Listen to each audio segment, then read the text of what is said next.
Bien, buenos días a todos.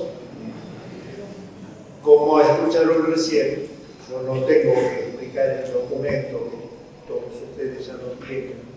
Justamente cuando me llamaron para dar esta clase aquí, me recomendaron que lo que tenía que hacer era más bien presentar los fundamentos bíblicos que tiene la Comisión Teológica cuando trata este tema, y también el Papa en todas sus intervenciones que trata sobre la sinodalidad, sobre qué fundamentos de la Sagrada Escritura se apoya para desarrollar este tema, que no es simplemente un capricho del Papa ni una cosa de novedad, de moda de la época, sino que es una respuesta a algo que se encuentra en los fundamentos de la Sagrada Escritura.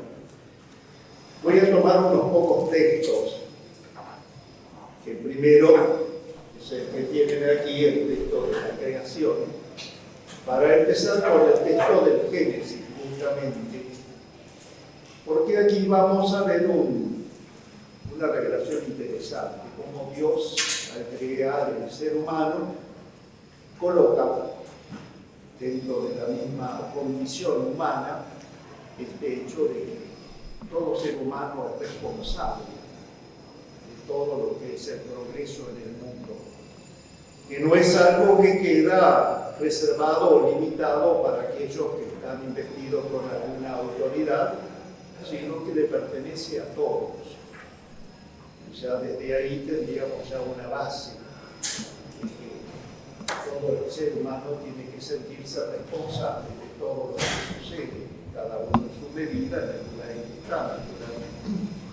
Si quieren hacer un paréntesis, en este momento me acuerdo de una cosa, porque hay un libro de Guardini que trata precisamente este tema, que lo escribe con ese trasfondo del nazismo.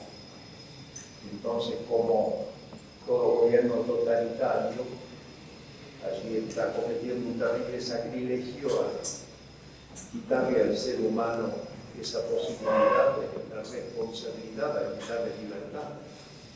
Es el libro El Poder, se lo recomiendo, yo lo leí hace muchísimos años, en este momento me vino a la memoria.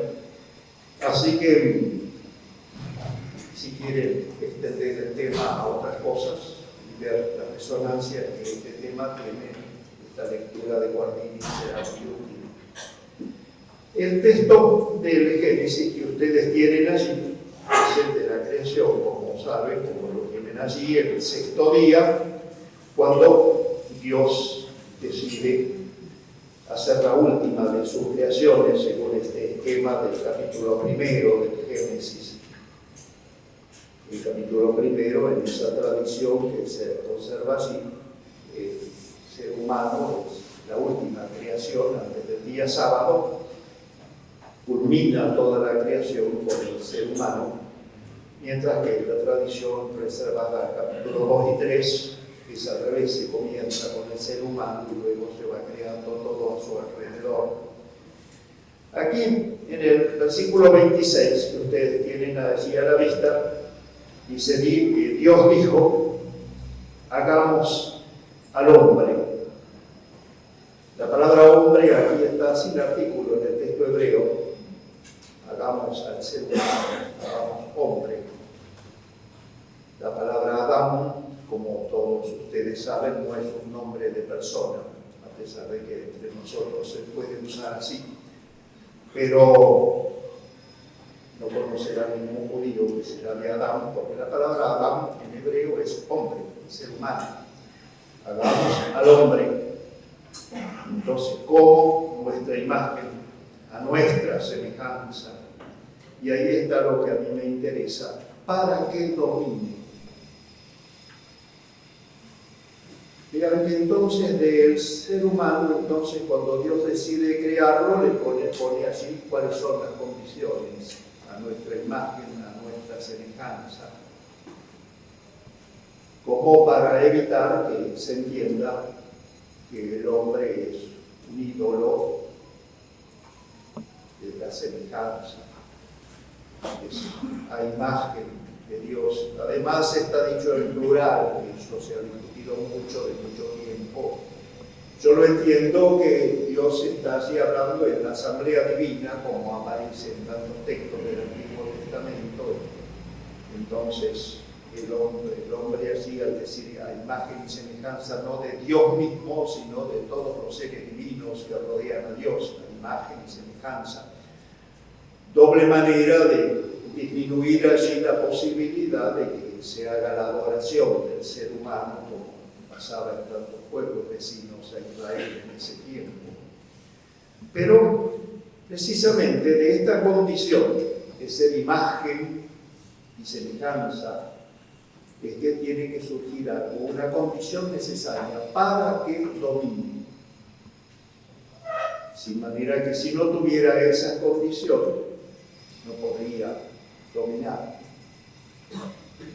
La imagen, como se entendía en aquel tiempo, la figura de alguien que precisamente en las religiones pasaba con los dioses, donde estaba la imagen, ahí se consideraba que ahí estaba el Dios.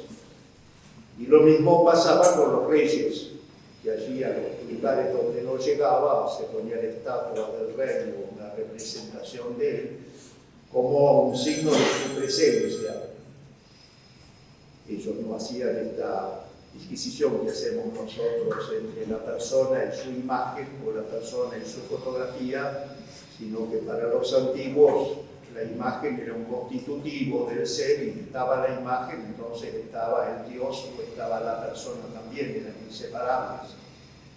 Entonces el ser humano como una imagen y semejanza de Dios, pero tiene esto para que domine.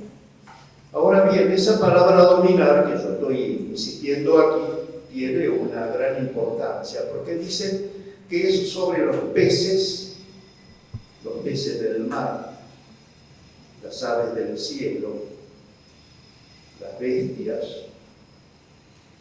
y los animales de toda la tierra, a los reptiles que se arrastran sobre la tierra. Entonces, hay una enumeración que ven que es un poco cansadora, muy del estilo de este capítulo del Génesis, pero que tiene un sentido, como para expresar bien sobre qué cosas. Uno diría sobre todos los animales, pero se excluye al ser humano, no para que domine a otros hombres, para que domine a otras personas, sino que domina a todos estos seres enumerados aquí. Y la palabra que se usa allí es un término, la palabra dominar, es una palabra que se utiliza muchas veces en el Antiguo Testamento, pero siempre en un cierto ámbito. No es cualquier dominio, sino se usa siempre en el ámbito del dominio de los reyes. Vean que entonces un dominio especial, uno diría, para que reine sobre todos estos. Con el sentido que tenía también para los antiguos la realeza. El rey que tenía el dominio total, lo que él decidía.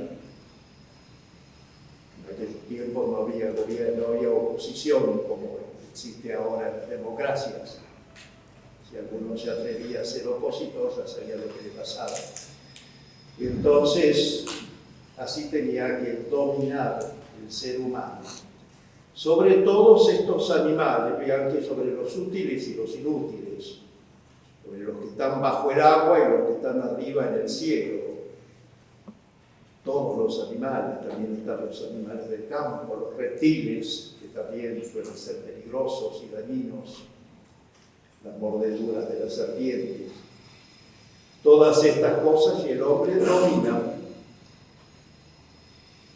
Cosa interesante es que hay otro texto del Antiguo Testamento que parece reflejar esta misma lectura, que es el Salmo 8, que es el hombre para que de él te acuerdes. Porque así vuelve a repetir casi lo mismo. Él dice, ¿qué es el hombre? Lo coronaste de gloria y esplendor. Y ahí otra vez le diste el dominio sobre las obras de tus manos. Aquí agrega este hecho, este dato. Lo coronaste de gloria y esplendor. Ya que había tres cosas: corona, gloria, esplendor. Como que lo reviste como un rey.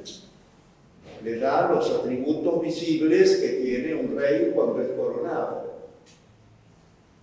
Entonces, lo que estaba implícito en el texto del Génesis, aquí el texto del Salmo 8, lo pone en evidencia.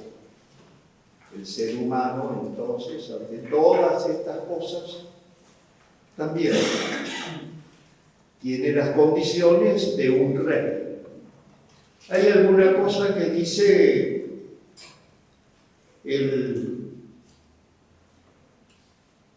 que todo fue puesto bajo sus pies. Todo fue puesto bajo sus pies. El versículo 7 del Salmo 8. Que es una expresión que en realidad alude a cierta violencia. Porque el ponerlo bajo los pies era lo que sucedía cuando un rey era vencido.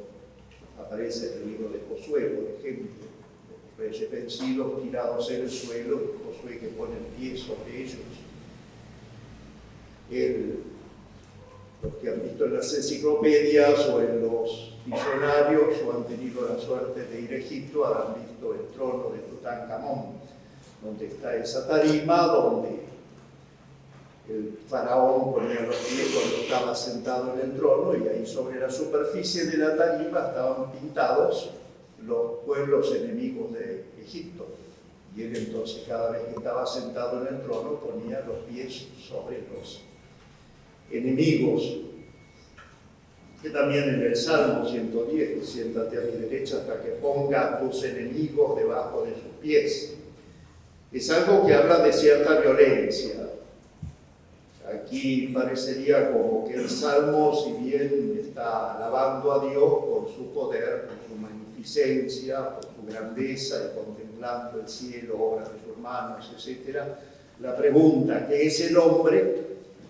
Pero el hombre lo pone medio violento con respecto a toda la creación.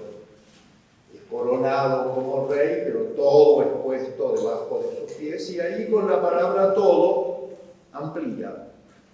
Entonces, no solamente los que son los animales, que es lo que le preocupaba al autor del texto del Génesis, porque en ese tiempo no había nada más que animales, cuando Dios creaba todo, y entonces los animales tenía que dominarlo, la planta tenía que comérselas, y entonces no quedaba otra cosa. Pero ahora el salmista aquí agrega la palabra todo lo ha puesto bajo sus pies, pero tampoco pone los seres humanos, naturalmente. Él parece que refleja todo. El dominio impone el temor,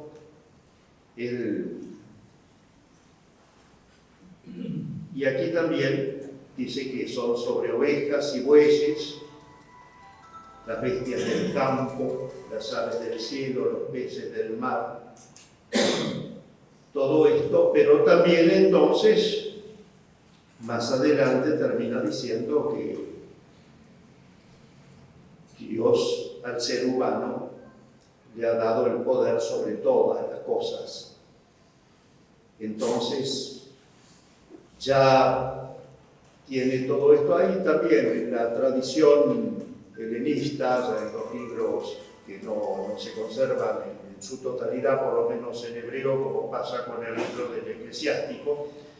También se refleja lo mismo cuando se pone que el hombre, allí sí, justamente en el libro del Eclesiástico, en el capítulo 17, dice que Dios lo ha hecho todo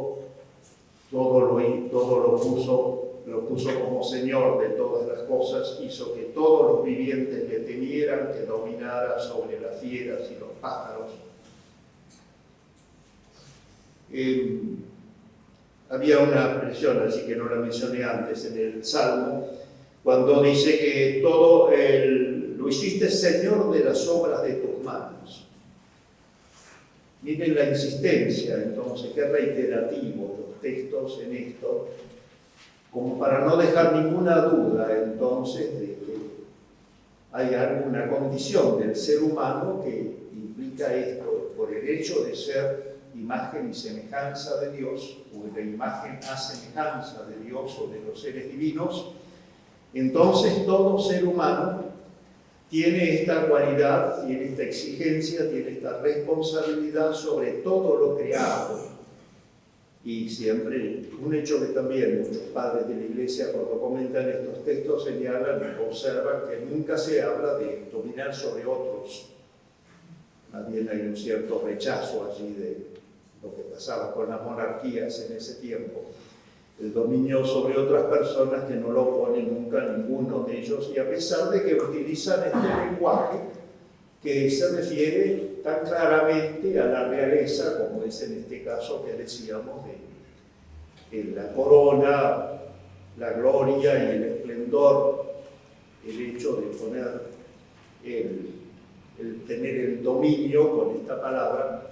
En algunos de los textos, como por ejemplo el Salmo no utiliza la misma palabra dominio que utiliza el texto del Génesis, utiliza otra palabra, pero que también significa el dominio, pero con un cierto matiz, y es imposible unir las dos cosas cuando se habla en castellano, porque sería también el matiz del servicio, de ser, en que entonces el hecho de que el dominio, dominar en qué medida también es servir, dar al servicio de.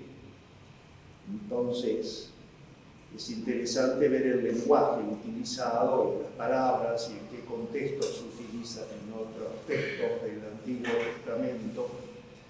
Entonces aquí eso es lo que quería marcar tan en primer lugar sobre la importancia que tiene en estos textos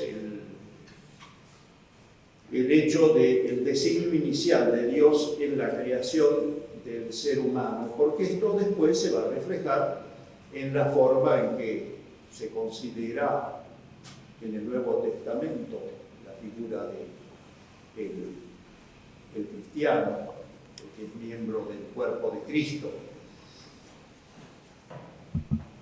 Cuando Dios ha creado al ser humano, también se dice en el texto que Dios lo bendice. Hay una bendición de Dios. Dios lo bendijo. Bendecir, todos estamos muy acostumbrados aquí a bendecir estampas y medallitas, pero bendecir significa enriquecer a una persona o a un objeto con una cualidad que hasta ese momento no tenía. Si Dios le otorga la bendición, como Dios bendice a Abraham y se enriquece, bendice a este otro y tiene a esta mujer y tiene un hijo, siempre es una riqueza que se obtiene por una palabra divina. Entonces es interesante ver que allí, cuando ha sido creado el ser humano, recibe una bendición, una cualidad que Dios le otorga en ese momento. ¿Cuál es esa bendición?